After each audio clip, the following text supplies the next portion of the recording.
The ThruDark Devizes to Westminster Canoe Race. 125 miles, 77 portages, regarded as the toughest canoe race in the world. A few weeks before the race, the Thames levels dropped dramatically and paddlers were able to get out and do their training runs. Whilst the water conditions were more favourable, a couple of weeks before the race, we were looking at the weather forecast and noticed that there was a storm coming that was likely to impact the race over the Easter weekend. As it happened, Storm Dave did arrive and had particular challenges to the senior doubles event.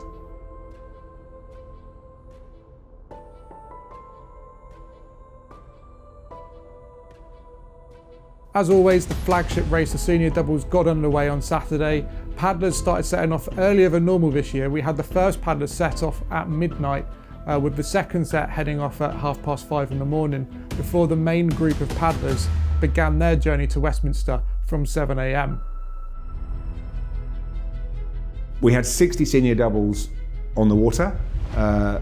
We had a very good finish completion rate, so 48 of those boats finished, which is a 30% dropout, which is quite a low figure for DW. So before the race, there were 6 boats that people were looking at as where the potential winners would come from.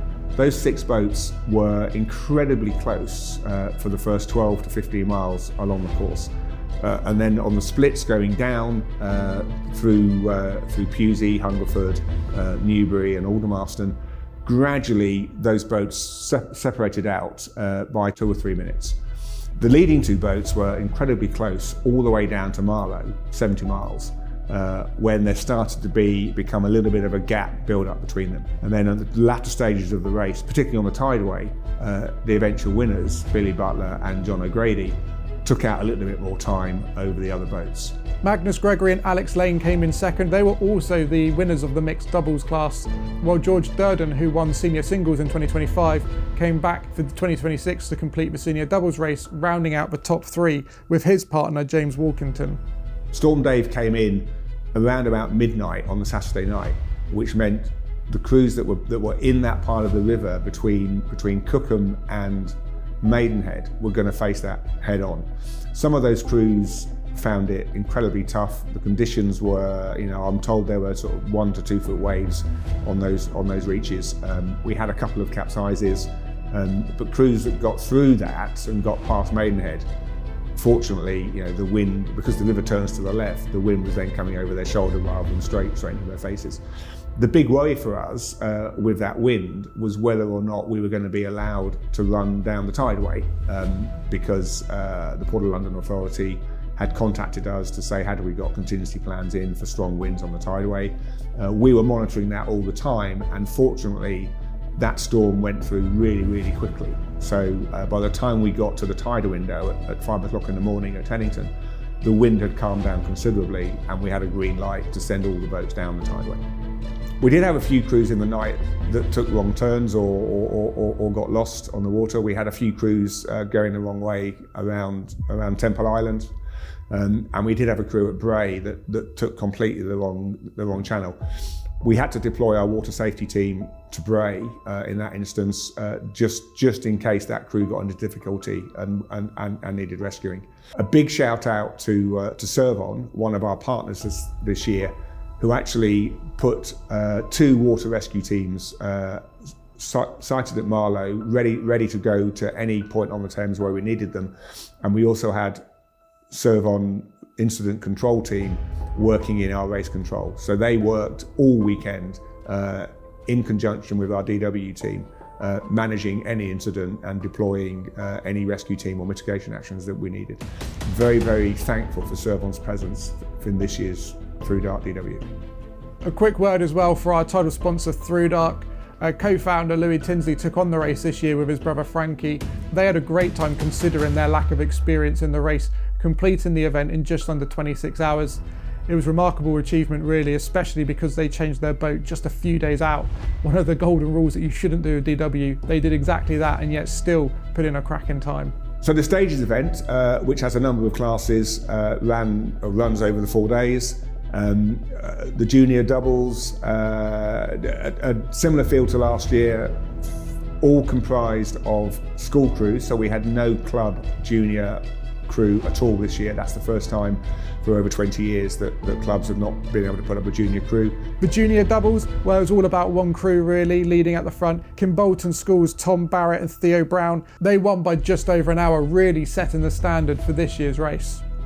Behind them, there was always some good racing, but the one thing for me when I was out on the course watching the juniors coming through all the portages on the Saturday and the Sunday was just the camaraderie and the spirits and the good, the good humour that all these crews brought to the race. Senior singles, Sean Hart was the standout of the field. He dominated all weekend long and went on to win the event with a time of 15 hours and 14 minutes and 55 seconds, beating Theodore Preston Bell and Mike Rees-Clark, who finished third.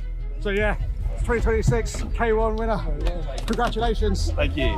Yeah, it was a good race. Struggled a bit feeding on day one, but just got better on day 2 and 3. And yeah, it was really nice to have a bit of a bash down the tideway with the guys on day 4. Yeah, it was a really fun race. I enjoyed it. I can say that, I think. Yeah.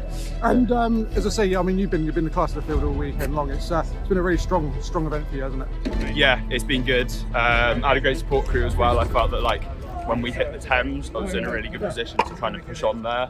And I think that's the point in the race where you can lose loads of time if you're not in a good position. So yeah, really grateful for that. Second and third, it was a cracking race. It's so tight between all of you. Yeah. Credit to Mike. You stuck it out quite a lot on your own for the first 3 days. So. Bit of a battle, big recovery, but no, you did well. Stuck with Sean the whole way down, which was nice. But yeah, it was always a happy sight to see these two at the end of the day to give me a tow home. I just had to wait for Sean to burn off and try to stay with him as long as I could, really. Yeah, obviously great Sean, absolute monster. Yeah, it's great. Last day. Couldn't ask for better conditions, absolutely lovely. How was that run down to Barn Elms this morning? It was nice, sun in the face a few times. Yeah. Just made a couple of bits of debris or small floating trees a bit of an issue. Yeah, got one around the corner or something. But we're working nice in the diamond in a group, so we left room for everyone. So well, we say we're working together. I'll try not to do any of these because I don't need to. But just stay safe in second. And what would you guys say? Anyone think about doing the K1 class? Well, got any words for anyone think about it? Absolutely. I think it was competitive last year, and this year we had a really good group. So yeah, I was hoping for an easy ride, but they kept it tough. But no, good strong field. Yeah, if anyone's going to go K1, it's great. You're on your own. You've got your own demons and you've got your own battles, and then you meet people down the course and try and get a ride and make some friendships on the way down. Yeah, so good. Yeah, absolutely brilliant. In the Open Endeavour class, this was the first year we were going to time that class, and we actually had a trophy for the winners. That was won by Colin Hodgson and Jim Stilling from Durham Canoe Club. There were 5 entries into the veteran juniors this year. Ben Webb and Mary Williams were the victors with a time of 17 hours, 8 minutes and 52 seconds. They, again, just like in the junior doubles, they won that by nearly an hour. It was about 50 minutes they won it by in the end, ahead of Stuart Quinton and Harry Statham.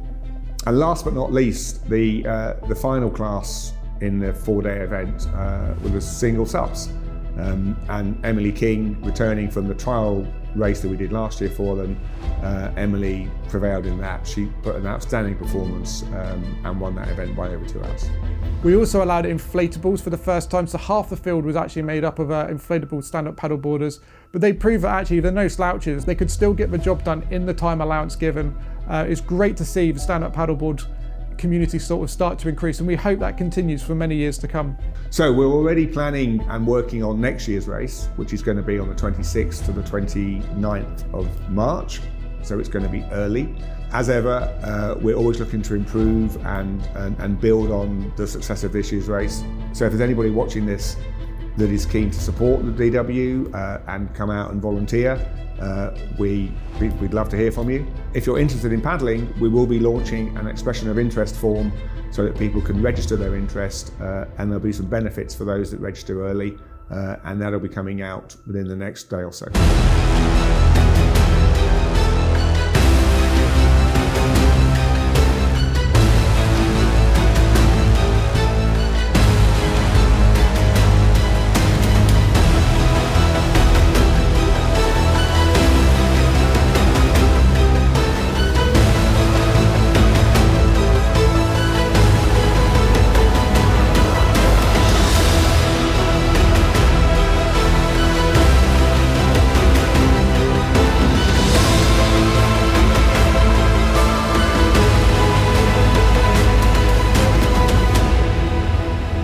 So finally, we want to thank everybody who was involved in this year's race.